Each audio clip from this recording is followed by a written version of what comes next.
Saudações, meu nome é Marcelo Silva Madureira, eu sou professor da Universidade do Estado da Bahia, campus de Teixeira de Freitas, colegiado de Ciências Biológicas, e elaborei esse minicurso Noções Básicas de Bioestatística e do software R, voltado para pessoas que já estudaram estatística ou que estão estudando.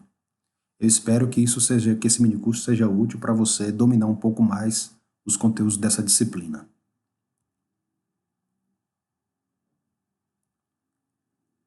Como objetivos, eu coloquei aqui, espero que você seja capaz, depois de fazer o minicurso e estudar, interpretar análises estatísticas em um artigo científico, de preferência aí da sua área, para começar de maneira mais fácil.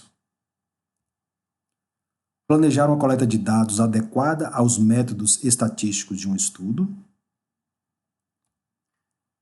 Fazer análises estatísticas e construir gráficos no software R. Vamos reunir esses três objetivos em um objetivo geral, que é você adquirir independência no que se refere à análise estatística, análise e interpretação estatística. Se você domina um pouco mais da estatística, você vai, certamente, planejar uma coleta, delinear um experimento, analisar e interpretar seus dados sem a ajuda de terceiros.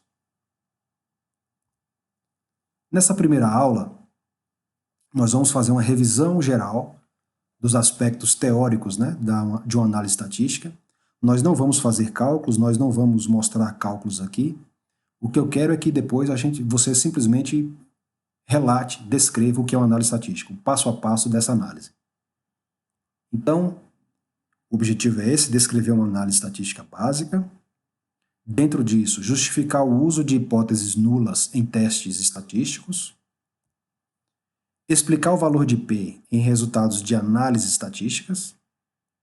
E, por último, esboçar gráficos de acordo com os tipos de variáveis analisadas.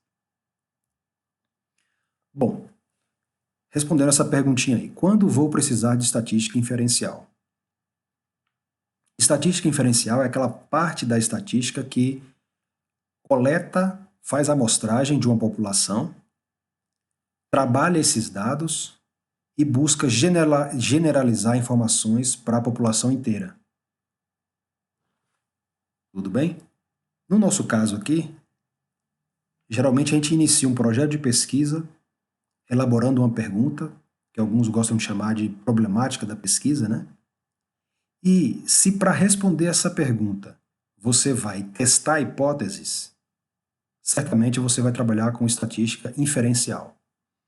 Então você tem uma pergunta a ser respondida, o objetivo do seu trabalho científico, Então você elabora uma hipótese alternativa ou explicativa, que a gente representa aqui como HA. Essa hipótese alternativa é uma possível resposta à pergunta que você quer responder, a pergunta que você elaborou.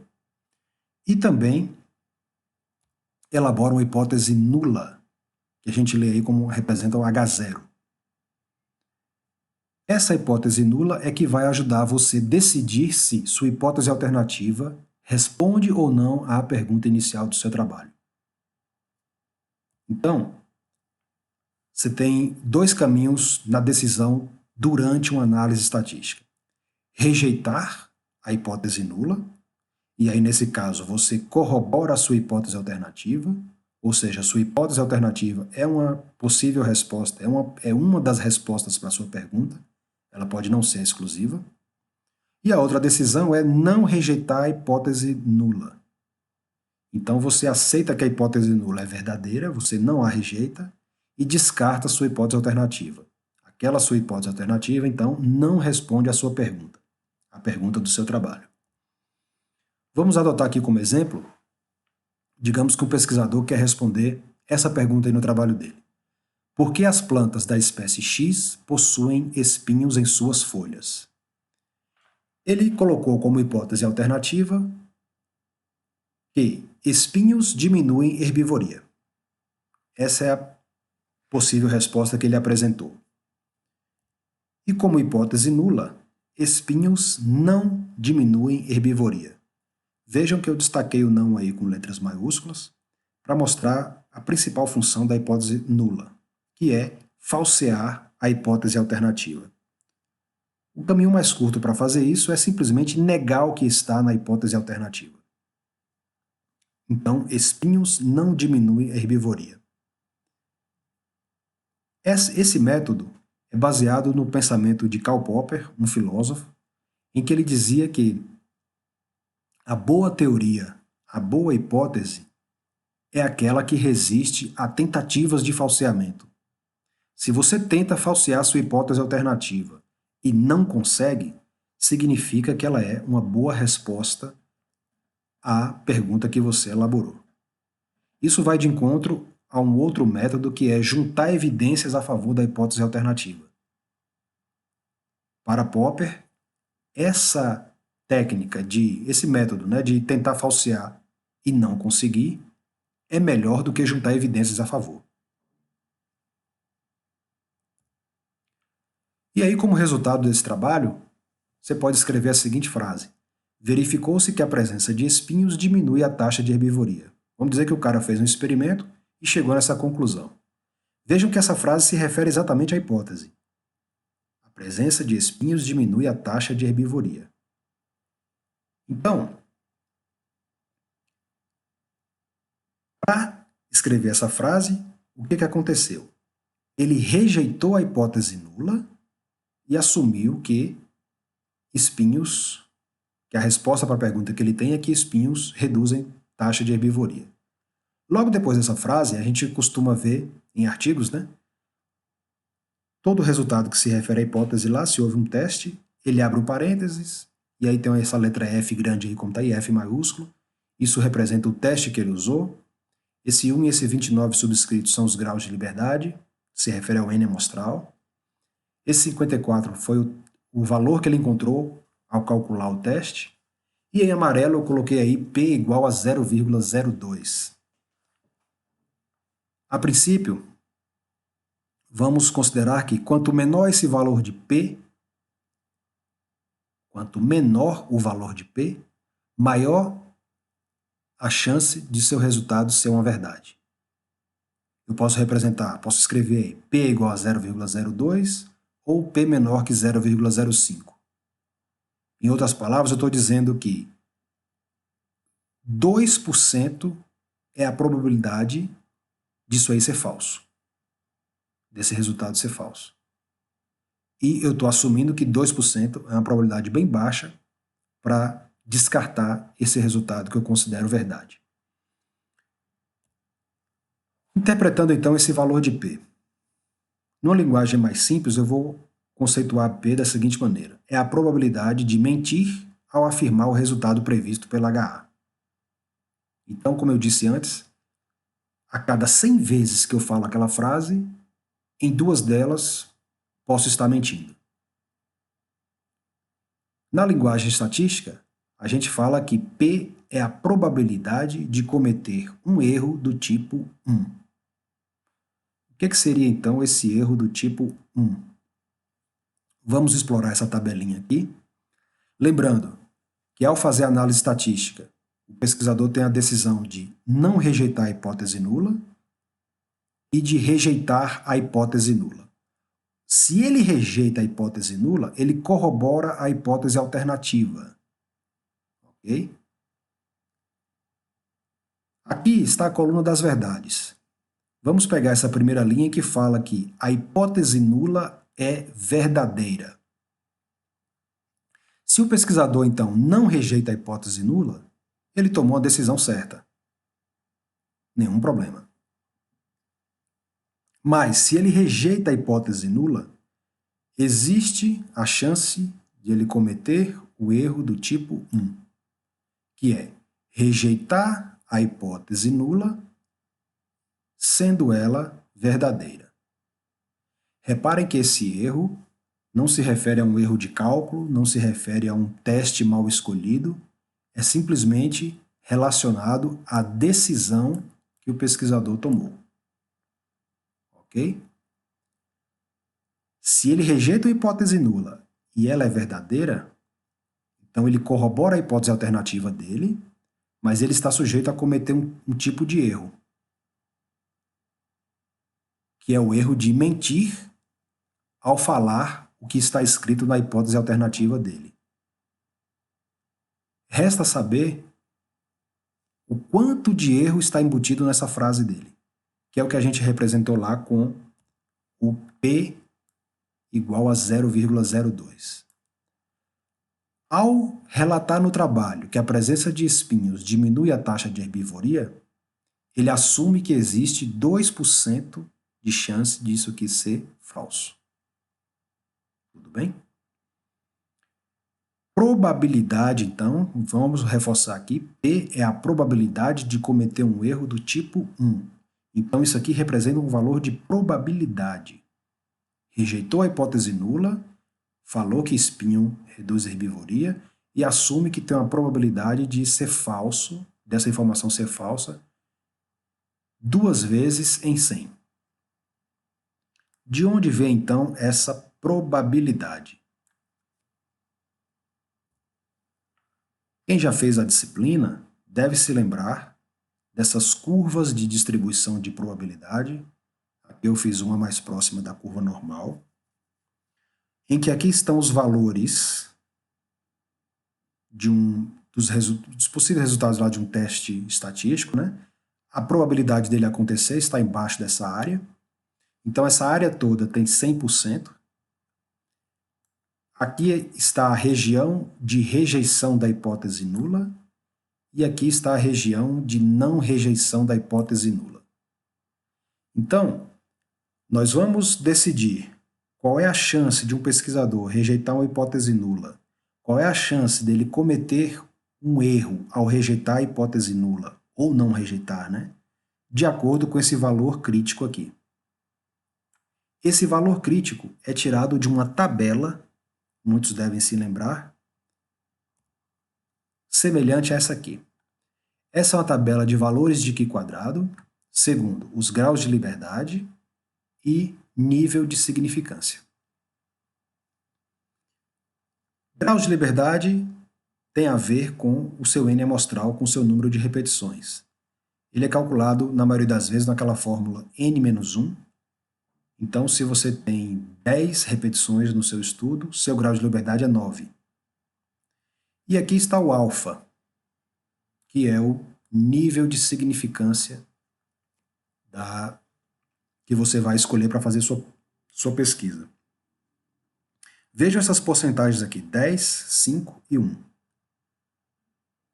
O pesquisador tem a opção de escolher o que ele vai julgar como verdade com base na porcentagem de mentir. Então você pode escolher, vou chamar de verdade aquilo que tem menos de 1% de ser mentira, menos de 5% e menos de 10%. Tudo bem? Eu já adianto para vocês que, pelo menos nos trabalhos que eu leio, esse alfa de 5% é o mais usado. Muitas vezes o cara encontra um resultado que pode ser verdadeiro tanto com alfa de 1 como de 5%, mas a referência inicial era essa aqui de 5%. Então isso é uma escolha feita pelo pesquisador. Digamos que você vai escolher seu alfa como chance de mentir ao afirmar o resultado, né, com seu nível de significância, de 5%. Então vamos pegar aqui, digamos que nós vamos fazer um teste de Q² com 1 grau de liberdade e 5% de nível de significância. Então nosso valor crítico é de 3,84.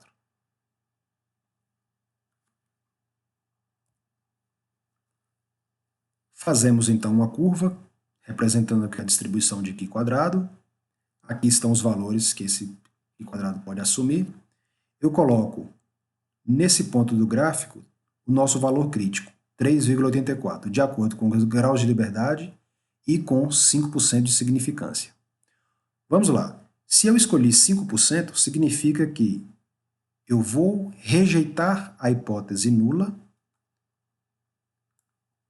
região de rejeição da hipótese nula, com valores que estão desse lado do valor crítico, valores que são maiores que 3,84.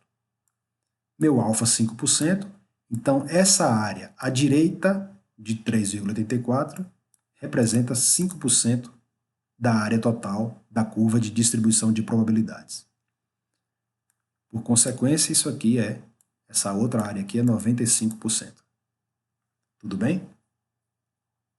Digamos que eu fiz o teste, calculei lá meu valor de Qi quadrado, e esse valor deu 5. Onde que esse valor 5 se encaixa nesse eixo? Ele vai estar aqui. Qi quadrado calculado. Vou fazer um Czinho aqui embaixo. Relembrando lá o que você fazia quando realizava a análise estatística à mão. Algumas pessoas até memorizam, né? Qi quadrado calculado maior que o Qi quadrado tabelado rejeita a hipótese nula ao nível de 5% de significância. E aí você dizia lá que havia diferença entre as proporções que você estava comparando. Então, se você rejeita a hipótese nula, sua hipótese alternativa é corroborada.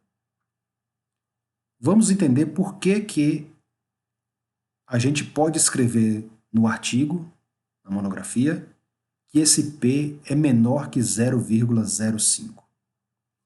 Se essa área de 3,84 até o final da curva representa 5%, a região de rejeição da hipótese nula é 5%, certamente essa área entre 3,84 e 5, que é a região que me permite rejeitar a hipótese nula, certamente é menor que 5% de probabilidade.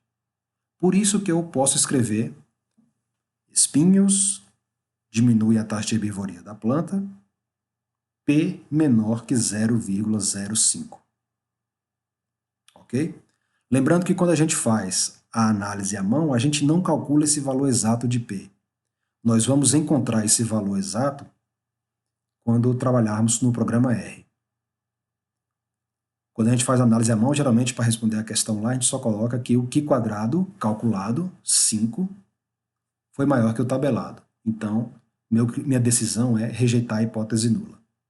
E aí, eu considero que existe menos de 5% de eu cometer um erro do tipo 1 ao rejeitar essa hipótese nula.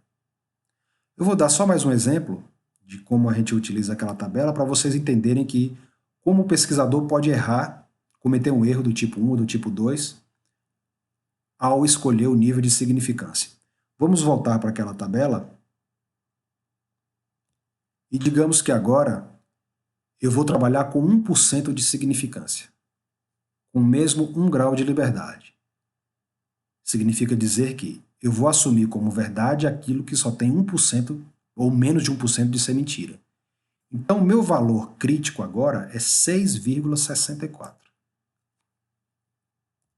Então, em vez de 3,84 aqui, nós vamos colocar 6,64. Ora. Isso aqui agora, então, passa a ser 1%. Deixa eu fazer um mais bonitinho aqui. Essa curva à direita de 6,64 representa 1% da curva, e esse valor 5 agora vai ficar desse lado.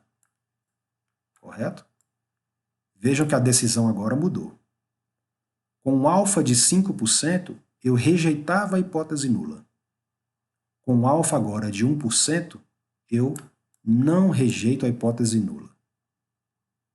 A decisão muda radicalmente. Esse é o erro que o pesquisador pode acontecer, né? De um erro de um pesquisador ser muito rigoroso, ele escolher que só quer como verdade aquilo que tem menos por cento de mentir, ou 5%, ou adotar 5%. Tudo bem? Então, digamos que a hipótese nula foi rejeitada. Então, a gente escreve lá, usando o alfa 5%, para dizer isso, eu falo que o valor de P, a probabilidade de mentir ao dizer isso, é menor que 5%. Digamos que o pesquisador fez um experimento, né, que ele pôde remover os espinhos sem causar dano para a planta e criou um grupo experimental chamado sem espinhos, um tratamento sem espinhos, e o outro grupo, o controle, o grupo com espinhos. E aí ele mediu a taxa de herbivoria e viu que a taxa de herbivoria é menor nas plantas com espinhos e maior nas plantas sem espinhos. Valor de probabilidade, então, menor que 0,05. A gente fala, probabilidade de cometer erro do tipo 1, né? Então a gente fala que existe diferença significativa entre esses valores aqui, do grupo, os valores de herbivoria, né? Do grupo com espinho e sem espinho. Isso porque nós rejeitamos a hipótese nula. Se a hipótese nula não foi rejeitada, o valor de P é maior que 0,05. Então, a probabilidade de cometer um erro do tipo 1 é maior que 5%. Então, o pesquisador assume que a hipótese alternativa tem grande chance de ser falseada, tem grande chance de ser mentira. Então, a gente coloca lá no gráfico, né? Muitas vezes o que aparece no gráfico são barras de tamanhos semelhantes ou muito próximas, e a gente fala que não existe diferença significativa entre os valores.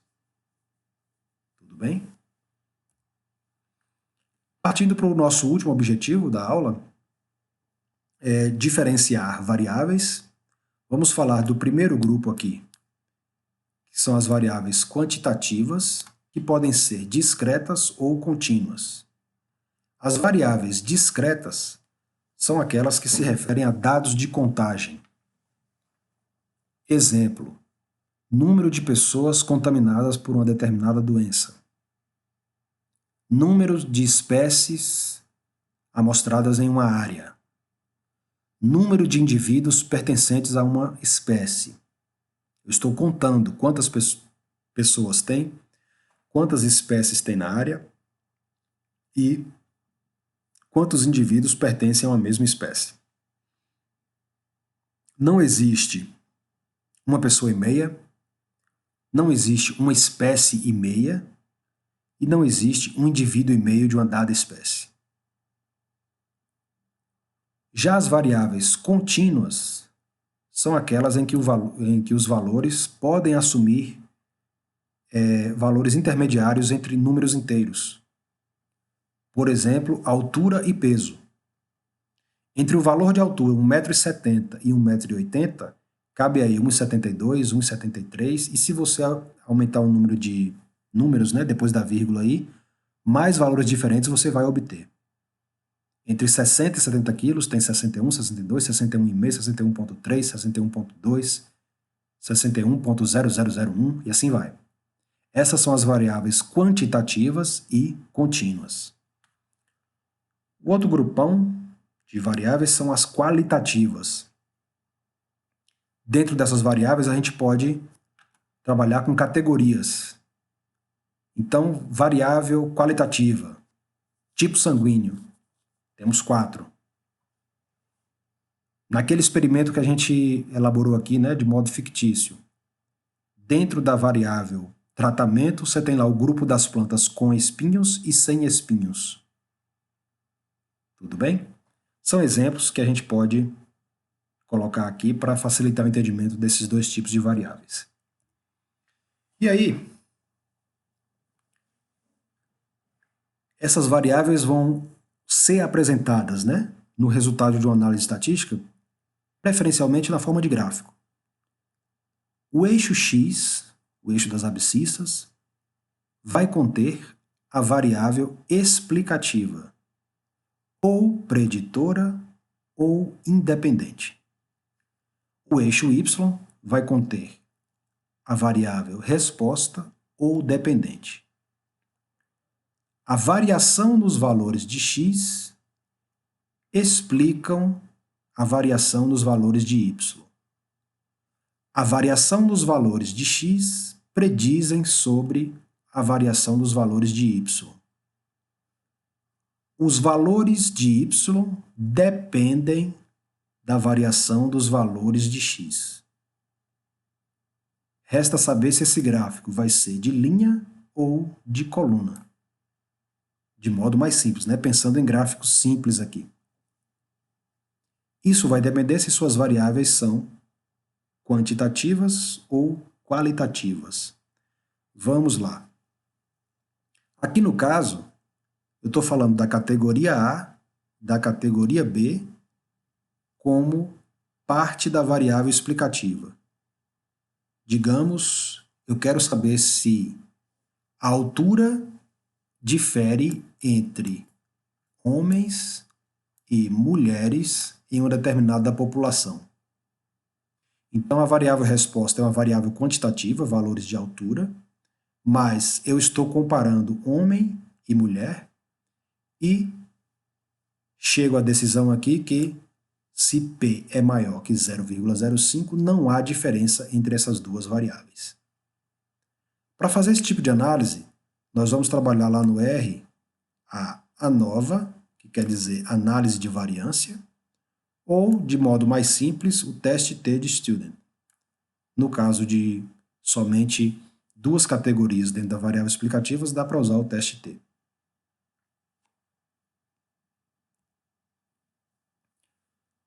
Quando a variável do eixo x é quantitativa e também a variável do eixo y, nós trabalhamos com, de maneira mais simples, regressão linear. Então, a análise que a gente pode fazer é a nova análise de variância aplicada à regressão linear. O que esse gráfico está dizendo? Primeiramente, o valor de P é menor que 0,05. Se nós escolhemos o alfa de 5%, significa que o que está nesse gráfico é verdade. A hipótese alternativa foi corroborada. Então, eu posso dizer que, à medida que aumentam os valores do eixo x, aumentam também os valores do eixo y. Existe um efeito positivo de x sobre y. E a reta fica com essa inclinação positiva aqui, essa inclinação aqui para cima, apontando para cá. Certo? X aumenta, y aumenta junto. O efeito de x pode ser negativo. Então a inclinação aumenta para cá. Ó. Os valores menores de x são colocados aqui, os maiores aqui, digamos variando de 0 a 10. Então, à medida que x aumenta, y diminui. Vamos colocar aqui 0 aqui, 10 aqui. X está aumentando, y está diminuindo.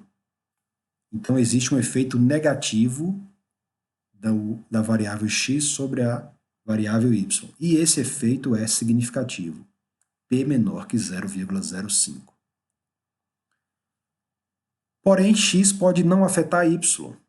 Então, a gente representa aqui de uma maneira mais fácil uma reta horizontal, né? Uma reta aqui paralela ao eixo x. Se x não afeta y, o valor de P é maior que 0,05, então, se você assumiu como hipótese que x explicava y, no seu caso aqui, você ficou com a hipótese nula, efeito nulo de x sobre y. Então, sua hipótese alternativa não explica as variações do eixo y, né? De onde consta a variável resposta. Então, não existe efeito. Fica essa linha paralela ao x aí, para ficar de maneira mais clara. Uma outra análise que a gente vai trabalhar é ANCOVA. E aqui a gente faz uma junção de pelo menos duas variáveis, né, para explicar a variável resposta. Reparem que a variável explicativa pode ser uma variável quantitativa. Então, eu vou colocar valores aqui de 0 a 100. Então, à medida que x aumenta, aumenta y. Nessa linha inteira, inclinação para cima. Nessa linha tracejada, inclinação para cima também. Por que duas linhas?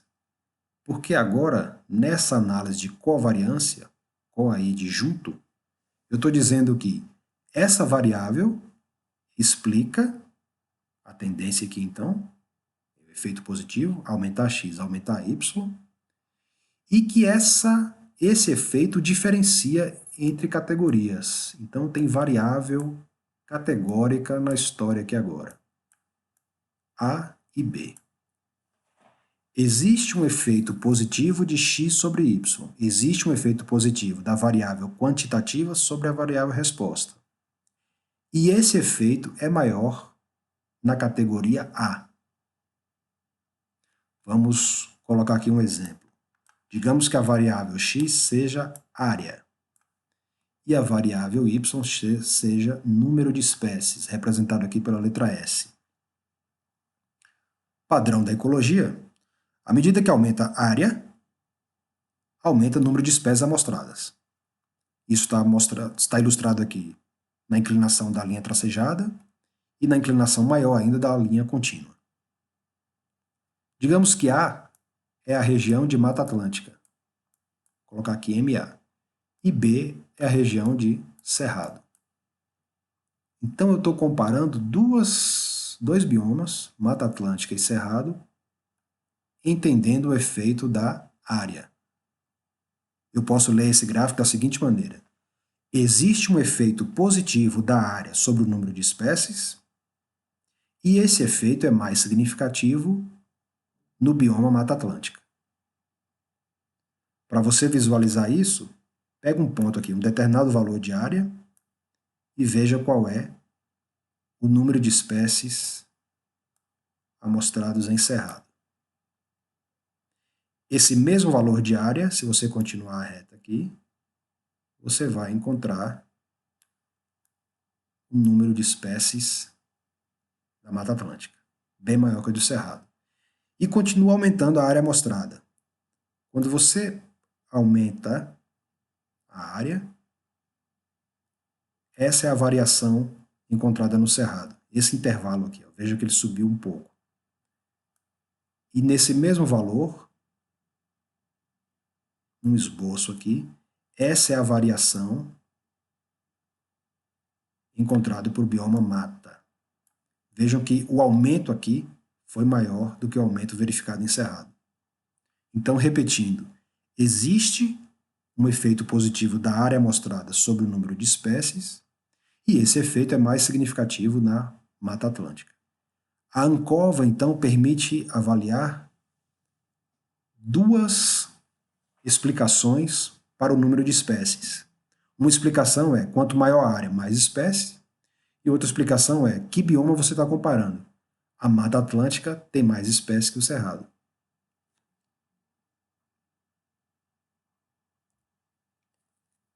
Para fazer uma análise, a gente precisa construir planilha. Para usar o R, a gente vai ter que construir planilhas com os dados. Então, eu vou dar algumas dicas aqui para facilitar, né, o trabalho com planilhas. Primeira coisa, use planilhas simples, sem cores ou outros enfeites. Alguns programas permitem fazer isso, então mantenha a distância dessas coisas. Muitas vezes isso pode atrapalhar. A regra de ouro é uma variável por coluna, uma medida por linha. Daqui a pouco eu vou colocar 2 slides aqui apresentando planilhas e vocês vão entender isso. Não altere os dados brutos, eles podem ser úteis depois, para outras finalidades, né?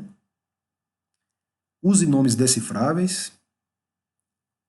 Recomendo colocar esse underline aí entre as palavras, né? E aí o programa aceita e você consegue recuperar essa variável depois, saber o que é. Não confie na sua memória. Você pode precisar de analisar seus dados para uma outra finalidade, né, para um outro objetivo. Digamos, você fez um mestrado e usou aqueles dados para testar a sua hipótese. E aí lá na frente você descobre que esses dados podem ser usados para testar outra coisa, né, trabalhar com outro conteúdo teórico. E aí você volta naquela planilha e não sabe que variável é aquela se você codificou demais. Faça cópias, digitalize, né? Pegue anotações de campo e passa para o computador, digitalize tudo isso. Mantenha, eu costumo também manter mesmo as anotações no papel. E faça aba com legendas para as abreviações. Muitas vezes você não consegue nomear uma variável na sua planilha desse modo aqui, ó. Então é bom você ter uma abazinha lá para para fazer legenda e não perder, não deixar de explorar esses dados, né, para fazer uma outra análise. Então está aqui um exemplo de planilha. Essa planilha eu tirei do R. Vejam lá a regra de ouro. Uma variável por coluna. Então aqui tem circunferência, altura, volume e uma medida por linha. Cada linha dessa, supondo aqui que certamente aqui o cara trabalhou com árvores, né? Vamos assumir que seja isso. Cada linha dessa é uma árvore. Então ele foi lá em campo, mediu a circunferência, mediu a altura, mediu o volume e assim sucessivamente. Uma outra planilha aqui tratando com dados, com variáveis explicativas categóricas. Então, a variável resposta aqui é o peso, a variável explicativa é o grupo. Vamos pensar aqui que é um médico estudando um certo tipo de dieta, né, para engordar a cobaia, engordar ou emagrecer. Então ele pesa e separa os ratinhos lá em grupos. Um é o grupo controle, digamos, que se alimenta da dieta padrão, e aqui tem TRT, tratamento 1. Continua nessa planilha, deve ter mais coisas, né? Tratamento 2, tratamento 3. Então reparem a regra de novo. Uma variável por coluna, então a variável peso, que deve ser a variável resposta nesse estudo aqui, a variável grupo, que deve ser a variável explicativa, e em cada linha dessa, uma medida, um rato pesado e classificado de acordo com o grupo. Pensando no gráfico que esses dados vão gerar, seria um gráfico de barra em que no eixo Y estariam média de pesos e no eixo X as categorias, né? Controle, tratamento 1, tratamento 2 e uma barra, uma coluna para cada categoria dessa. Nas próximas aulas, então, nós vamos apresentar o programa R e seus comandos básicos. Vamos aprender no R como constrói planilha e gráfico também.